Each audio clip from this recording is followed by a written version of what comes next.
Hello बच्चों, मैं हूँ आपकी टीचर फ्रेंड राय उषा। पोस्टर देखे तो आप समझ ही गए होंगे कि आज की कहानी बड़ी ही रोमांचक होने वाली है। तो चलो चलते हैं आज की नई कहानी की तरफ, क्योंकि पढ़ेगा इंडिया तभी तो बढ़ेगा इंडिया। गांव के किनारे एक छोटा सा घर था। वहीं रहता था आरव। आरव देखने में साधारण बच्चा था, लेकिन उसका मन बहुत जिज्ञासु था। उसे हर चीज जानने की इच्छा रहती। पेड़ क्यों हरे होते हैं, तारे क्यों चमकते हैं, हवा कैसे चलती है, वगैरह वगैरह। आरव की यही आदत उसे बाकी बच्चों से अलग बनाती थी। दिन में वह स्कूल जाता और रात में आसमान में टिमटिमाते तारों को निहारता। उसके पास एक पुराना लेंस था, जिसे उसने अपने पिता की चीजों में पाया था। उसी से वह आसमान के तारों और चांद को देखा करता था। एक रात की बात है, पूरा गांव सो चुका था, लेकिन आरव अपने घर के पीछे बने हुए पुराने कुएं के पास बैठा आसमान देख रहा था। अचानक उसकी नजर एक तारे पर पड़ी, जो बाकी तारों से ज्यादा नीला और चमकीला था।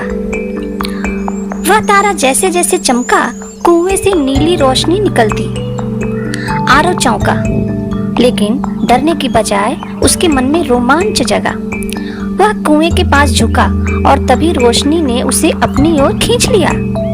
आरव को लगा वह गिर रहा है, लेकिन यह कोई साधारण कुआं नहीं था। यह एक प्रकाश की सुरंग थी, जो उसे एक और दुनिया में लेके जा रही थी।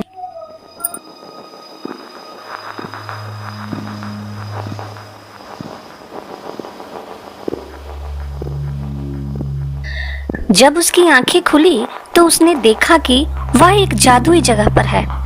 वहां पेड़ नीले रंग के थे और उसकी पत्तियां जब हवा में हिलती तो उसमें से इंद्रधनुषी रोशनी निकलती। जमीन पारदर्शी क्रिस्टल जैसी थी, जिसमें से हल्की हल्की नीली चमक निकल रही थी।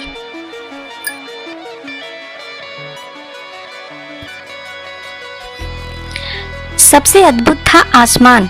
वहां दो सूरज चमक रहे थे, एक बड़ा और एक छोटा। आरव ने सोचा, तो यह हमारी धरती नहीं हो सकती। यहाँ तो दो सूरज हैं। इधर उधर छोटे छोटे चमकीले जीव उड़ रहे थे। उनके शरीर से रोशनी निकल रही थी, जैसे हमारे यहाँ जुगनियों की निकलती है।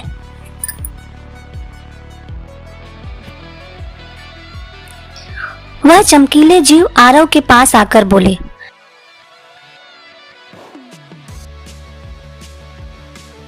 स्वागत है पृथ्वी के बच्चे। तुम यहाँ यूं ही नहीं आए हो, तुम्हें हमारी मदद करनी होगी। आरव हैरान होकर बोला, मैं तो बस एक बच्चा हूँ। मैं तुम्हारी मदद कैसे कर सकता हूँ? जीवों ने उसे एक बड़ी गुफा में ले जाकर दिखाया। वहाँ एक विशाल नीला क्रिस्टल था, जो हल्की रोशनी दे रहा था। इसे हम जीवन ज्योति कहते हैं और गर्मी देता है, लेकिन अब इसकी चमक कम हो रही है। अगर यह बुझ गई तो हमारा पूरा लोक अंधेरे और ठंड में डूब जाएगा। यह कमजोर क्यों हो रही है? हमारे आसमान में धूल और धुआं भर गया है। सूरज की रोशनी ज्योति तक नहीं पहुंच पा रही है। जैसे पृथ्वी पर प्रदूषण सूरज की किरणों को रोक देता है, वैसे ही यहाँ भी हो रहा है। अचानक गुफा में ठंडी हवा चली और एक काली परछाई प्रकट हुई। वह अंधकार का राक्षस था। राक्षस गरज कर बोला, यह ज्योति हमेशा बुझी रहेगी।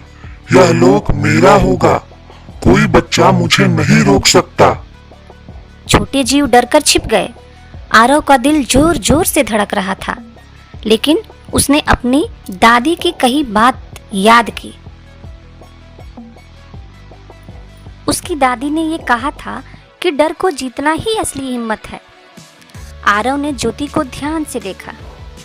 उसे याद आया कि सूरज की किरणें जब सीधी और साफ होकर किसी जगह पर पड़ती हैं तो ज्यादा ऊर्जा देती हैं। जैसे जैसे वह अपने लेंस से सूरज की रोशनी को कागज पर डालता था तो कागज जलने लगता था। उसने सोचा, अगर मैं लेंस से सूरज की रोशनी इस क्रिस्टल पर डाल दूं तो यह फिर से जगमगा उठेगा।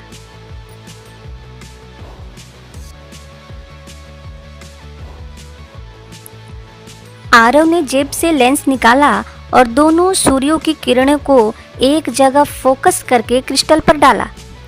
धीरे धीरे क्रिस्टल की नीली चमक तेज होने लगी। राक्षस चीखा, नहीं, यह नहीं हो सकता। लेकिन ज्योति इतनी चमकदार हो गई कि उसकी रोशनी ने राक्षस को जला डाला। वह धुएं में बदलकर गायब हो गया। पूरे नीलम लोक में रोशनी और गर्मी लौट आई। पेड़ और चमक उठे। छोटे जीव खुशी से नाचने लगे।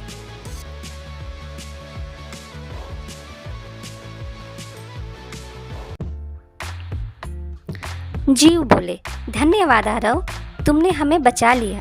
तुमने दिखा दिया कि प्रकृति और विज्ञान का सही प्रयोग ही असली जादू है। नीलम लोक के राजा ने आरव को बुलाया और उसे एक छोटा नीला क्रिस्टल दिया। यह पत्थर खास है, इसमें ऊर्जा छिपी है। इसे अपने पास रखो और हमेशा याद रखना कि अगर इंसान प्रकृति को साफ और सुरक्षित रखे तो कभी अंधकार नहीं फैल सकता। अचानक फिर वही नीली रोशनी आई और आरव वापस अपने गांव कुएं के पास आ गया। सुबह हो चुकी थी। उसके हाथ में वह चमकता हुआ पत्थर था।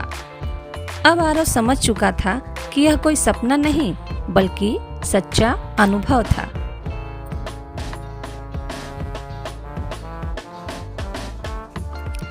उस दिन से आरव सबको बताने लगा, अगर हम प्रकृति को गंदा करेंगे, पेड़ काटेंगे और धुआं फैलाएंगे तो हमारी रोशनी भी धीरे धीरे खत्म हो जाएगी।